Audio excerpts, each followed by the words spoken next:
There's much more, I say there's all kinds. There's much more to this man, but to put it plainly, he is a true patriot.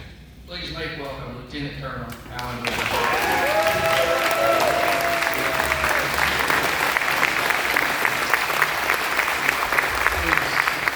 Thank you so much. I guess it goes downhill from there. Hey, it's a great story. I had to run over to the Dollar General in the Dollar Tree. I'm staying on actually playing breakfast. And, I was already dressed to come over here.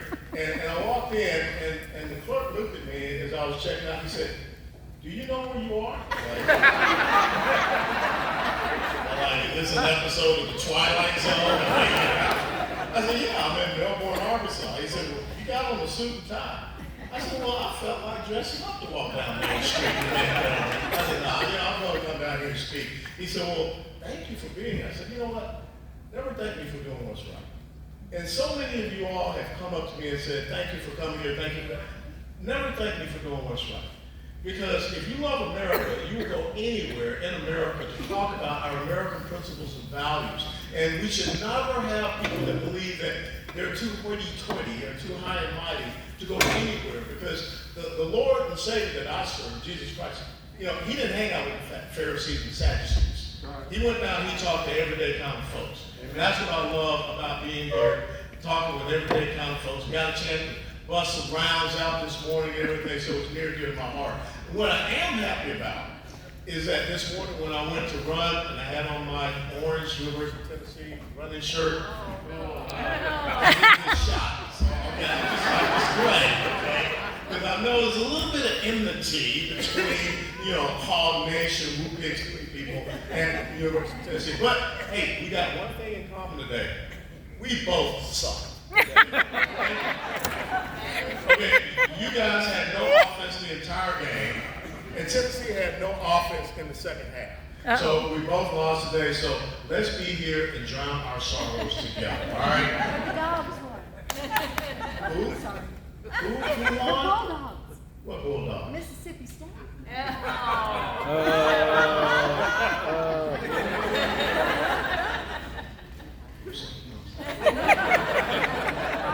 See, you got those down. Okay. But again, it was a pleasure to be here. Congressman Rick Crawford cannot be here tonight, so I got a little extra time. And this is what I want to do. I want to talk to you all for maybe about 25 minutes, and I want to open it up to you all to hear what's on your mind, what your questions are. There's so much going on, and then we'll go into the live auction. But I want to first and foremost start off with this. It was 2 weeks ago today. One of the most heinous, barbaric, and savage things that we could ever imagine happened 2 weeks ago today. And there's a young lady that is here that successfully got out of Israel. She was there when it happened. God bless you for being able to get out. But we have to study it and understand history. Because I hear people talk about the Palestinians and they need to have their own state. When you go back and you look through history, tell me where there has ever been a state called Palestine. Tell me where there has ever been a people called Palestinians. Nope. And so the first thing I want you to understand is that we have to win the information war. We have to win the propaganda battle that you see is waging very much so, to the point that we have members of our own Congress that are using the talking points of terrorist organizations. That's the first thing. These are not militants, or as Joe Biden said, the other team. They're a terrorist organization. It reminds me when Barack Obama said that ISIS was the JV team.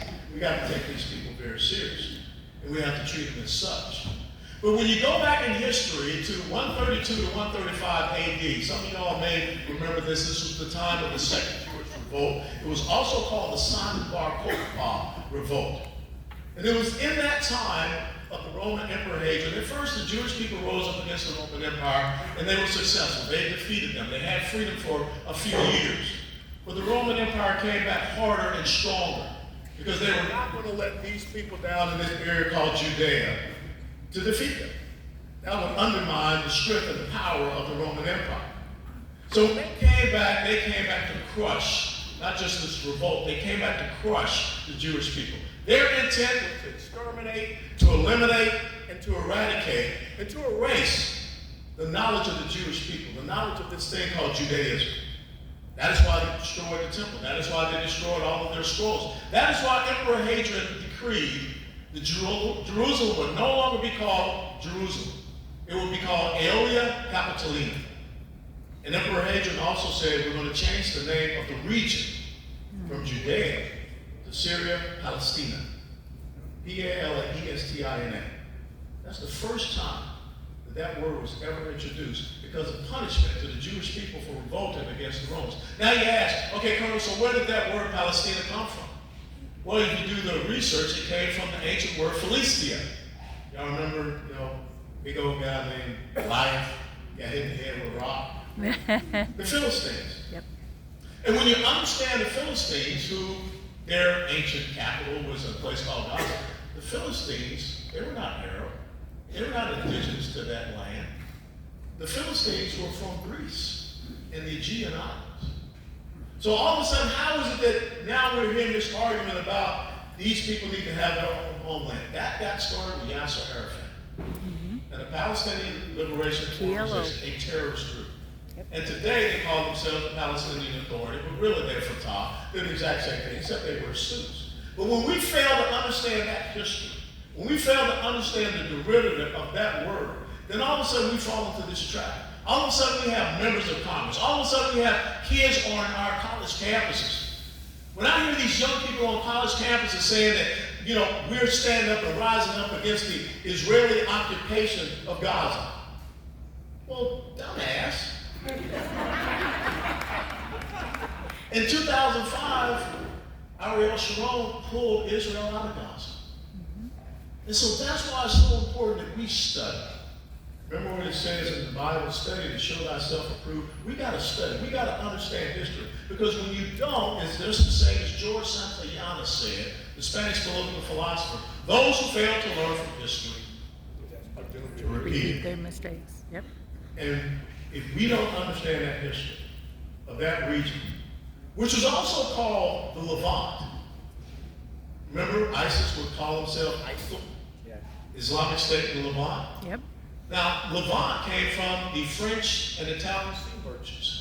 And Levant is a Latin-based word, and it means rises from the sea. Because those of you that have been to Israel, you know that if you're there, Tel Aviv, right along the Mediterranean, if you look up, you can see how the mountains rise from the sea. No one has ever called themselves Levantinians. So why is it that we have fallen into this trap? Because we don't study, we don't learn, we don't educate ourselves. So what I want to challenge you to do is with your children and your grandchildren. You got to start talking about history. You got to start talking about facts. You can't allow these other people to come in and poison your kids with all of these false narratives. I mean, Pastor says in 2 Timothy in chapter 4, verses 2 through 5, about the false doctrines and the false prophets that will go out there tickling people's ears. And that's where we are in the United States of America. So now I want to talk about really the whole essence of why we're here. We're here to celebrate Abraham Lincoln. And in celebrating Abraham Lincoln, I remember one of his great quotes that is appropriate for this day and time, if we're truly going to be talking about unity. Abraham Lincoln said on April the 18th of 1864 at the Baltimore Cemetery Fair, and if you know that date, it was not soon thereafter he was shot and killed. He said that the world has never had a good definition of the word liberty. And right now, the American people are in need of a good definition of liberty. He said for some, the word liberty may mean what each man can do with himself and the product of his own labor. But for others, the word liberty means what other men can do with other men and the product of other men's labor. And he said, here is a very interesting, incompatible term that is really used for two different meanings. He said, but when you really boil it down, it is about the difference between liberty and tyranny. Amen. Now, we can sit here and we can talk about being Republicans or we could be Democrats, but the bottom line is either you stand on the side of liberty or you stand on the side of tyranny. 2 weeks ago in Israel, we saw tyranny go up against liberty.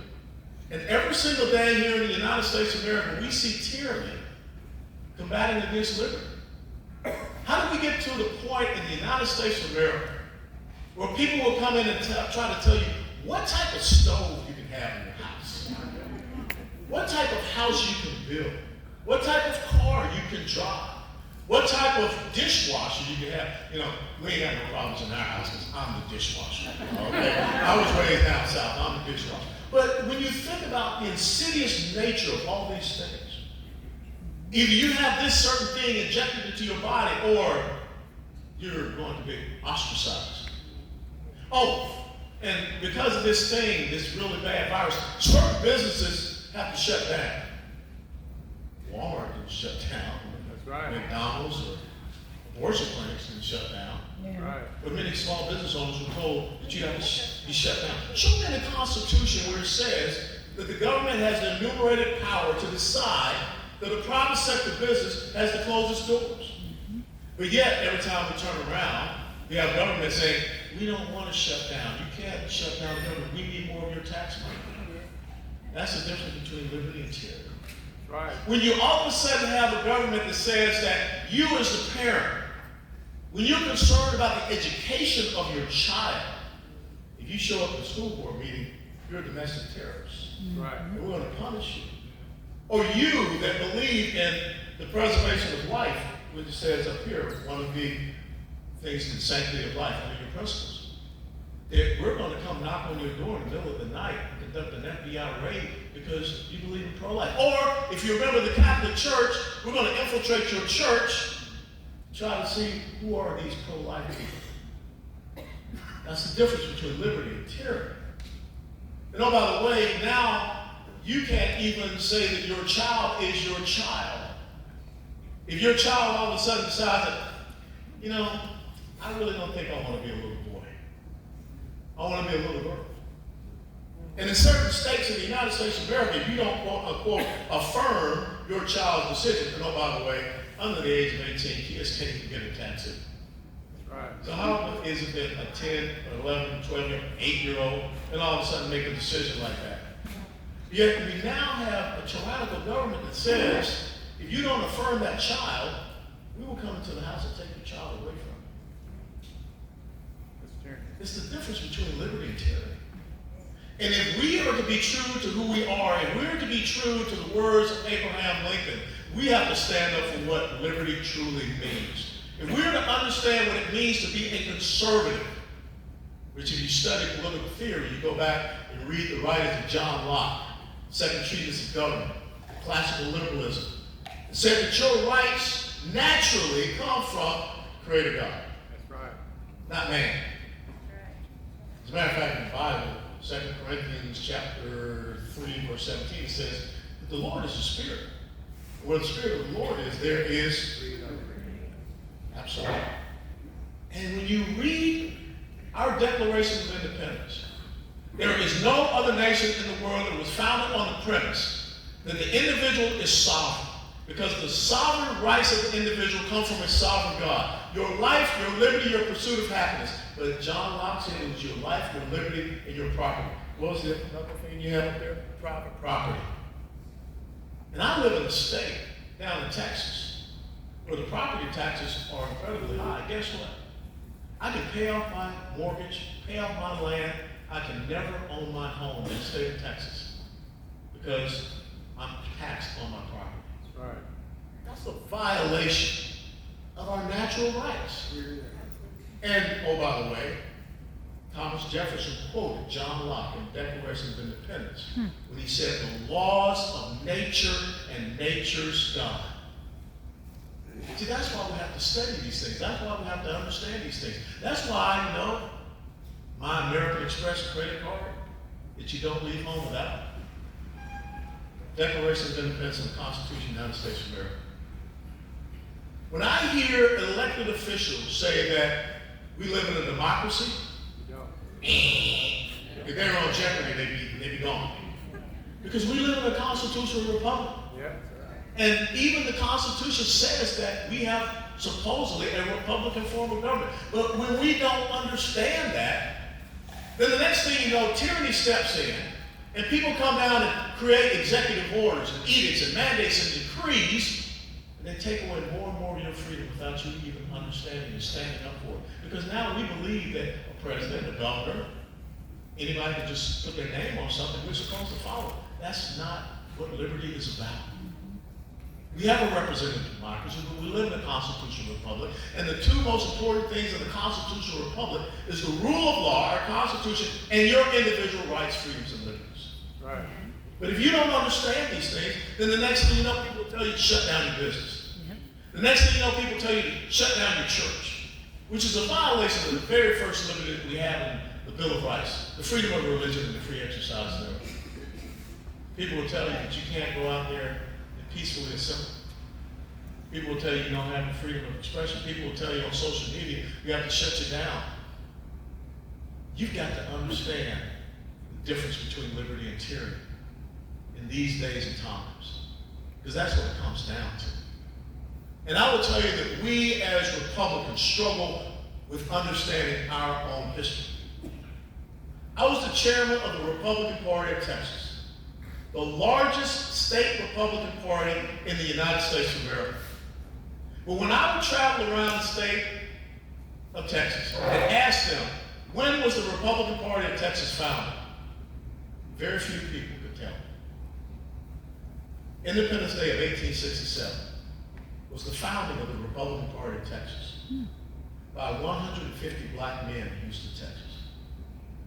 But yet we allow the other side to come down and castigate and demonize and demean us and say that we're the party of racism, when their history is the party of systemic racism. Right. When they are the ones that did not vote for the 13th, 14th, and 15th Amendments. When they are the ones that brought about Jim Crow. When Joe Biden shows up in Atlanta, Georgia, and talks about Jim Crow 2.0, we should have responded by saying, yeah, you guys know about Jim Crow 1.0 because you started. They were the party of lynchings. They were the party of the poll taxes, the literacy tests. It was their president, Woodrow Wilson, who showed a screening of the birth of the nation because they founded the Ku Klux Klan. We didn't.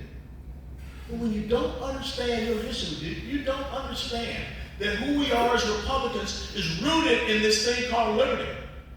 That the very first Republican president taught us what the difference between liberty and tyranny was. What one person would do with themselves and the product of their labor, as opposed to someone else deciding what to do with you and the product of your labor. And that lesson applies to today. We should be crushing the other side. But for whatever reason, we have a reticence and a recalcitrance to go out there and go on offense. And all of y'all, we say all of y'all in Arkansas too.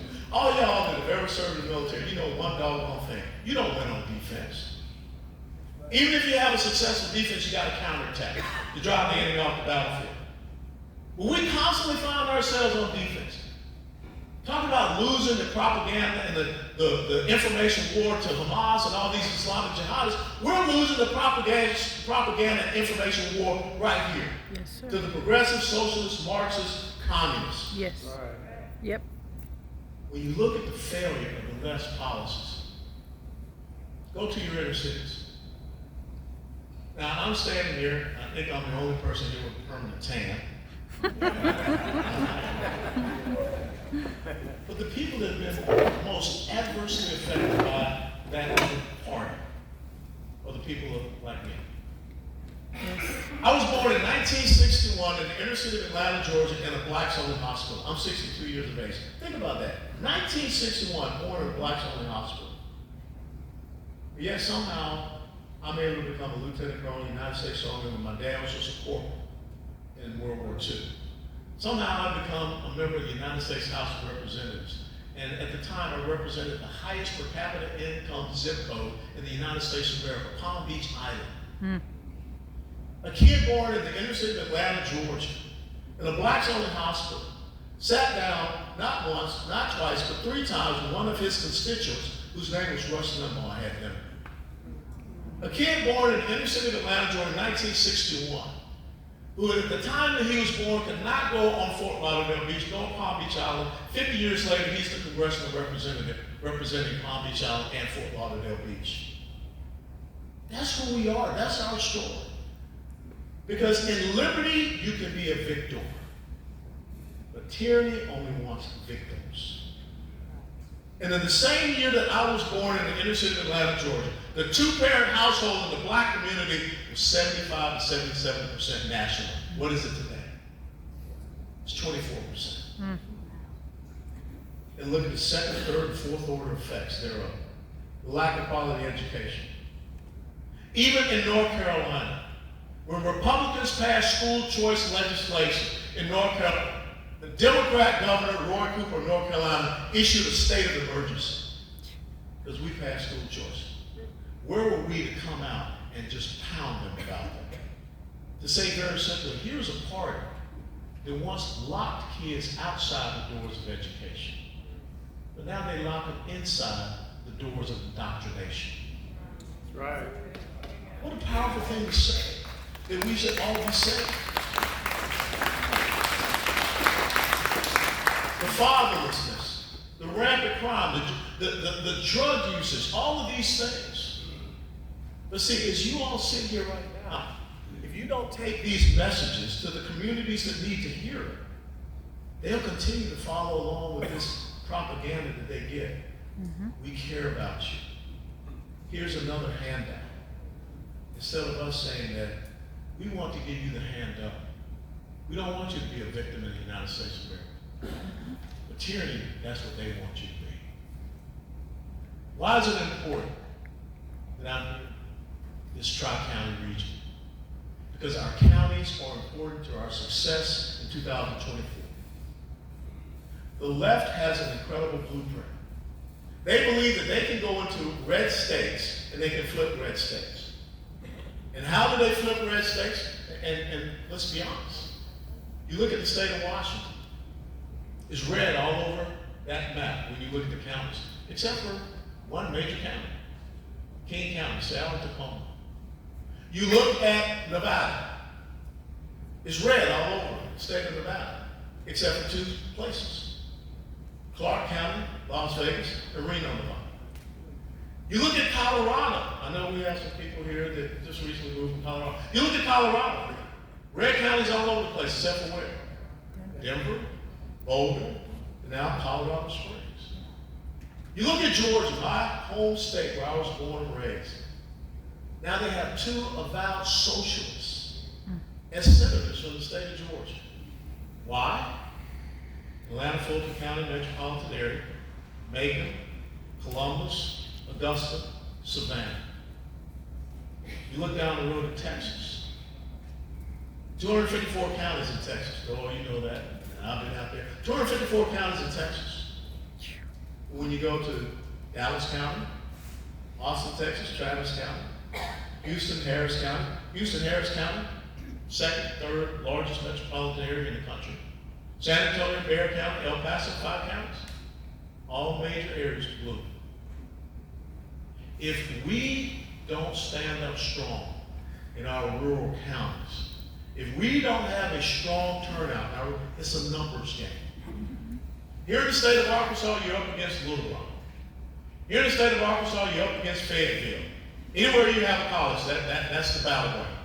And if you don't start going in behind the enemy lines and picking off X amount of percentage, which you should be able to do because all of the right message, all of the right principles are on our side, and especially the principle of liberty.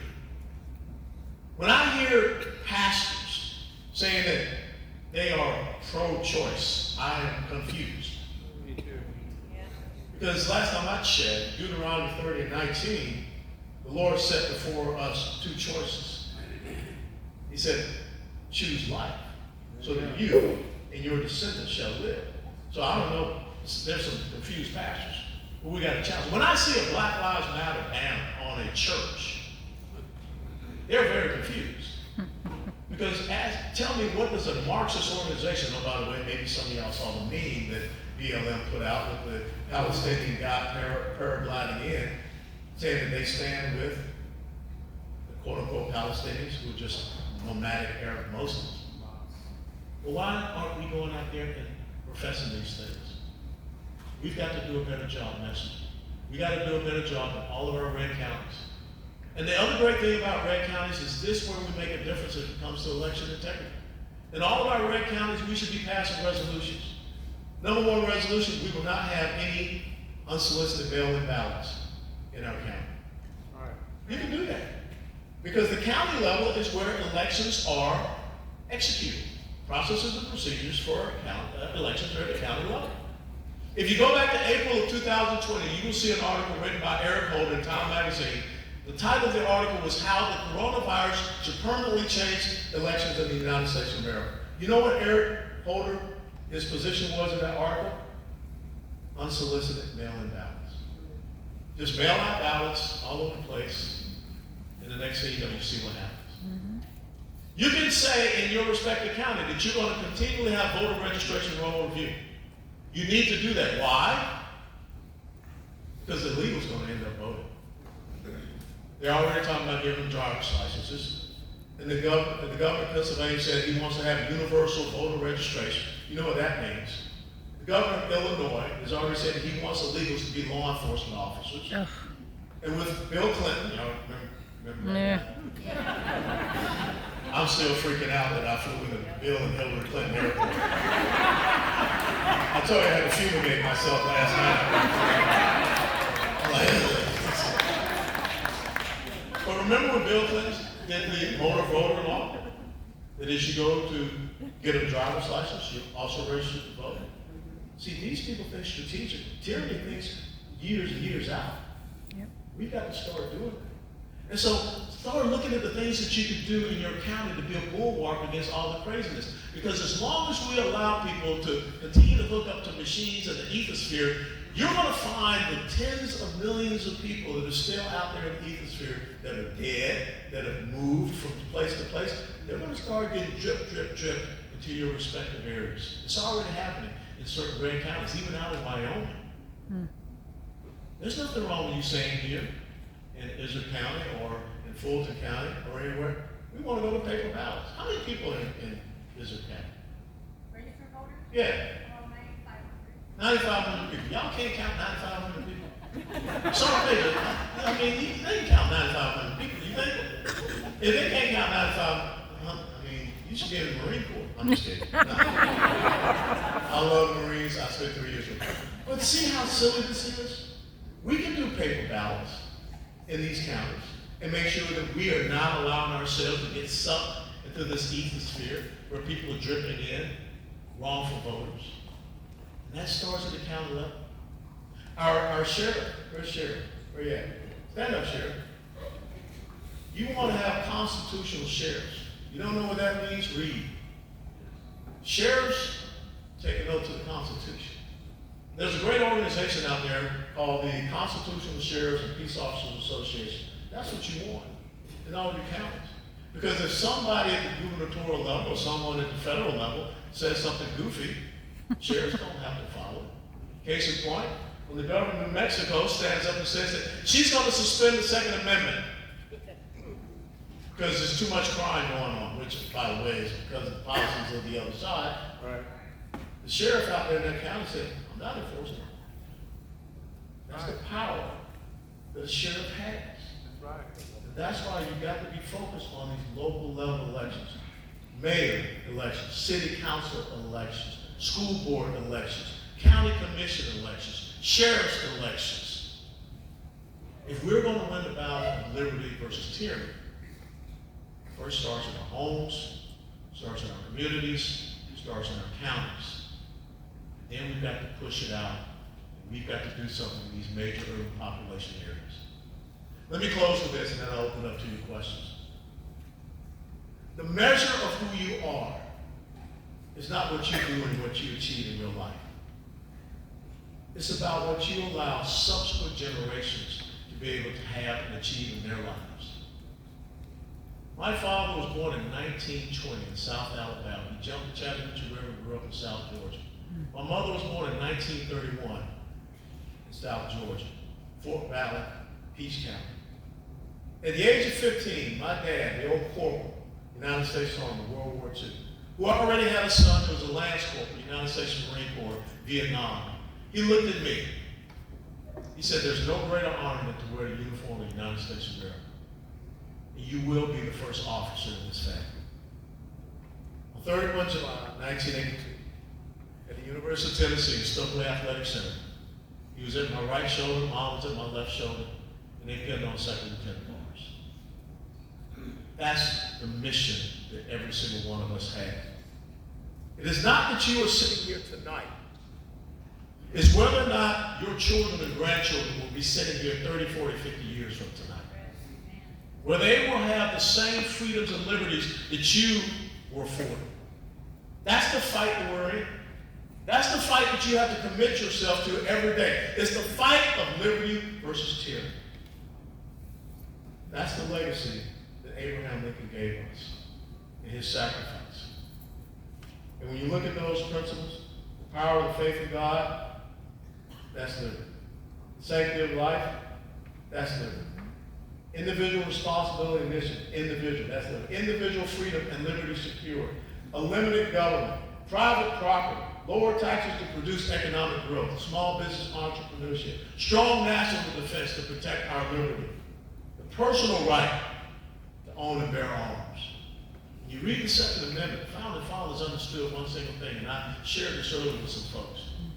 An armed individual is a citizen. A disarmed individual is a subject. That's the lesson of April 19th of 1775 when the British were marching inland to Concord, Massachusetts to destroy a weapons and armaments factory that was supplying the Sons of Liberty. There was no Army Sergeant Major on that day in 1775. There was no Navy. There was no Marine Corps. There were men who believed in liberty, who came out of their houses, and they stood at a place called Lexington Green that I've had the honor to stand in.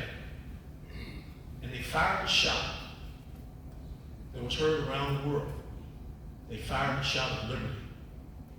And that's why the Second Amendment says, a well-regulated militia, well-regulated does not mean the ATF. Well-regulated means well-trained. The militia is all of us.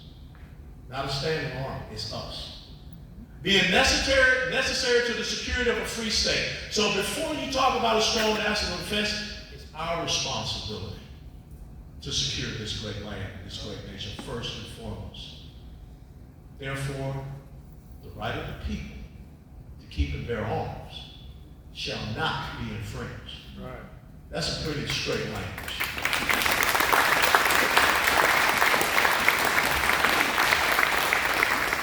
The equal and just enforcement of the law. It's not about equity. Equity means equality of outcomes. Equity means exactly what Abraham Lincoln was talking about. Some other people deciding what other men can do with themselves and the product of other men's labor. I stand here before you as a product of equality of opportunity.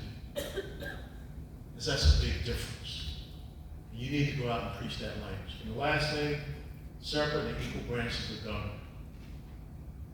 The only people that can make law in the United States of America are people that are in the legislative branch, not governors, not judges, just the legislative branch. Right.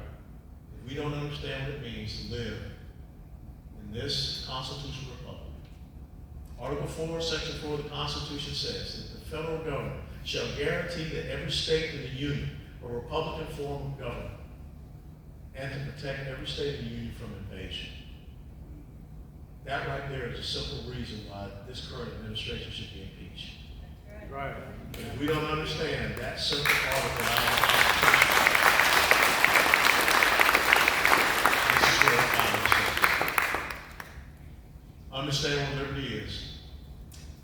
Go out and fight for it and defeat tyranny. What are your questions? I'm done.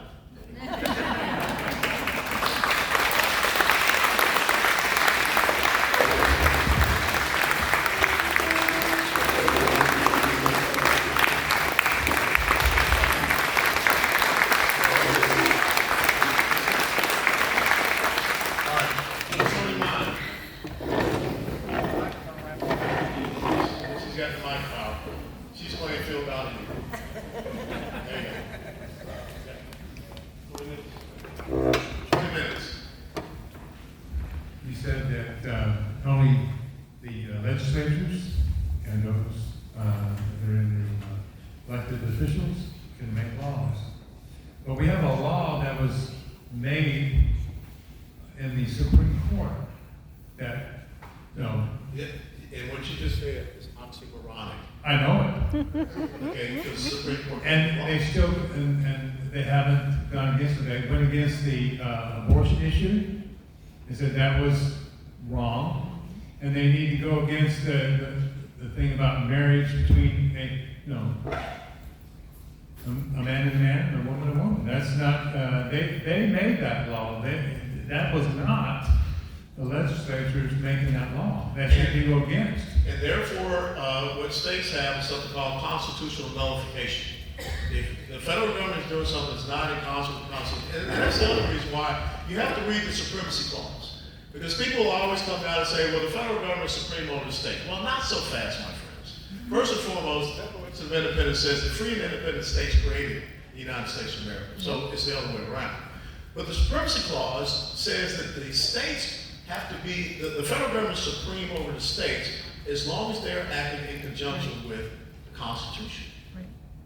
So if you have a Supreme Court that says, oh, we just made a decision, it's law. Nope, sorry, nothing.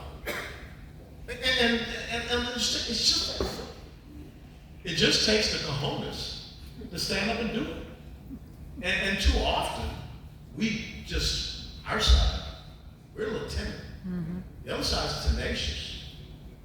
They're like little chihuahuas, man. They're always, action no matter what. And we're the big Doberman, and we run away from the chihuahua. I give you a great case in point. So many people come up and say, hey, Colonel, you know the election was stolen. I said, I don't know that. I cannot prove that. I mean, if we want to talk about facts, I cannot prove that. But you know what I can prove?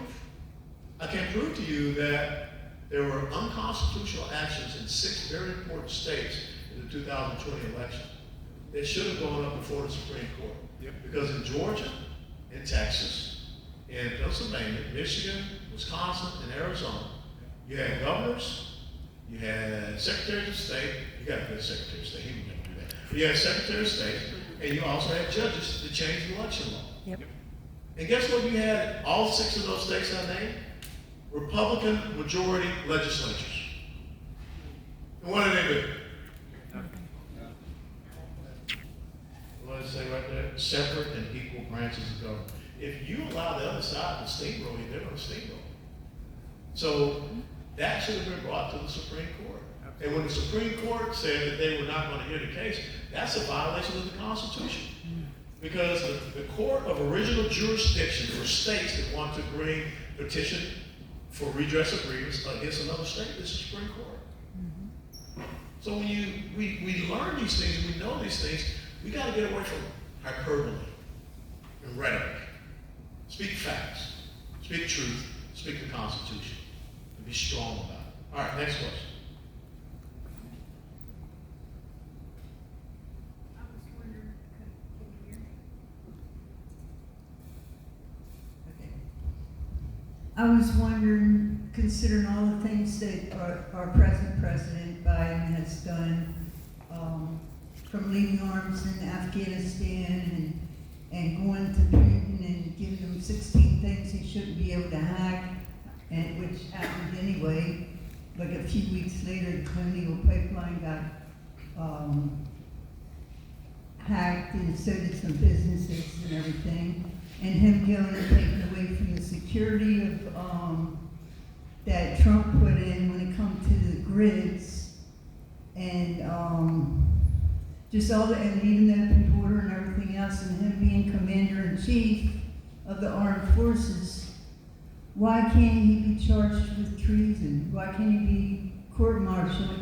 And Well, if not, why can't You can't court-martial because the court-martial is for military. Right. That's Uniform Code of Military Justice. But high crimes and misdemeanors, that's what the Constitution says. He should be brought up on high crimes and misdemeanors. Like I said, Article 4, Section 4, read it. It's very simple.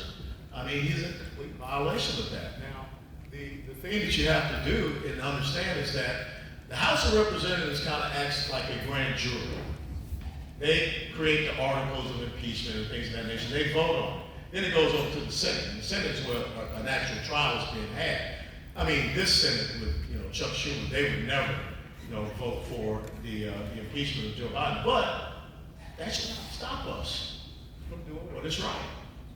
You, as the President of the United States, you took an oath to uphold the laws of this country. You, as an elected official in the House and the Senate, you took an oath to support and defend the Constitution. And if you're doing something that violates it, you should be held accountable. I tell you, this is why my former colleagues up there in Washington need to get out there, you know what, and get the speaker, because one of the very first things you should do as a speaker, if we get there, you need to, those individuals that are out there parroting the lies of Hamas, members of Congress, they need to be censured. They need to be brought up on charges. Yes. You are aiding and abetting a terrorist organization. Yes. That is U.S. statute and code. Yep. But again, we have to have people that have the courage to do that. Yeah. You know, Sergeant Major, and we've been in combat. I told my soldiers in combat, you either get to fight or you get to die. That's a choice that you have. And we have to stop being so timid, because this is tyranny that we're up against. I mean, Isaiah 5:20. Woe be those who call good evil and evil good. We're up against evil. And we can't call it good. We can't compromise, appease, and negotiate with it. You got to be very clear about what you need to do. So yes, Joe Biden should have been brought up on impeachment charges because he's violating Article 4, Section 4 of the Constitution. There are almost 6 million people who have come to this country legally. 1 to 1.5 million, we don't even know who they are. We are setting ourselves up for what happened in Israel 2 weeks ago. It's going to happen here. Yes, I agree. Single military age males are coming into this country, to include Chinese single military age males. So it's going to happen. Next question. Would you speak to further on the debacle in the House right now, please? You know, it's very sophomoric to go in and take an action and not know what your plan is. So if you go, you know, we used to call it drop a hand grenade on yourself. I mean, it's going to hurt, and you're going to lose the toes. And I can understand why you would take this action and not have your plan, not have someone that you could immediately bring in as speaker. Because now what is happening is Republicans are basically writing the commercial advertisements for the Democrats for next year's election as to why they should not have the majority in the House. Now, I will tell you also, I think he's going in and out, but I know. a lot of this is Kevin McCarthy's fault. Because if you saw that it took you 15 votes to get speaker, you need to understand that you've got to honor whatever agreements and promises you made. And how crazy it is that it takes 12 appropriations bills to be passed to pass a budget. The only thing that the Congress of the United States of America is mandated to do by the Constitution is to pass a budget every year. 12 appropriations bills. And they didn't do it. So how do you look at the House of Representatives and say, okay, go off on recess for 45 days? That's a failure of leadership. I mean, in the Army, Navy, Air Force, Marine Corps, we don't go home until the mission's done, right? Right. So how is it that they can just go home, and many of them go on vacation, and then they come back and say, oh, you know, well, we're not going to be able to get it done. We've got to pass another continuing resolution, which really just screws over the American taxpayer, because we're going to continue the spending levels that were established in an omnibus spending bill and all that mess. You got to have a strategic plan. Kevin McCarthy should have said, this is what we're going to do January, February, March, first quarter. This is what we're going to do April, May, and June, next quarter. This is what we're going to do July, August, September. And July, August, September should have been completely dedicated to passing the budget. And we're not going home until we get the 12 appropriations bills done. So he brought it upon himself. But, you know, today, Arkansas didn't look real good. Tennessee sucked in the second half. But you're not going to go in there and fire your head coach in the middle of a game. And then what? So they need to find somebody to step up and at least get structure back in. Because right now, nothing can happen in the House of Representatives because you don't have a speaker. Nothing. Okay, I got told I can only do one more question. Yes, sir. Thank you for being here. Yes, sir. My pleasure. No? I'd like to ask this group and you kind of a two-sided question. How much longer are we going to let our schools teach evolution as a religion in our schools without protecting our schools when they teach things that are critical of evolution. We're supposed to teach both sides of science, but our children are being taught that evolution is a religion. So Louisiana passed a bill that allows teachers in schools in Louisiana to be critical of evolution and the science of evolution, and it passed the Senate in Louisiana 36-0. If we're going to change the future of this country, we've got to allow God and His principles to be taught in the school system and be critical. So, would you support that in Texas? I would support making sure that our kids get a good quality education. And if it is a Christian education, which is fundamental to the foundation of this nation, I think we should have it. Now, I think kids also need to understand science, okay? And I think that's why it's so important that we have all of these different methods of educating our kids. School choice is a thing that I push forward because we want to make sure that we don't penalize people for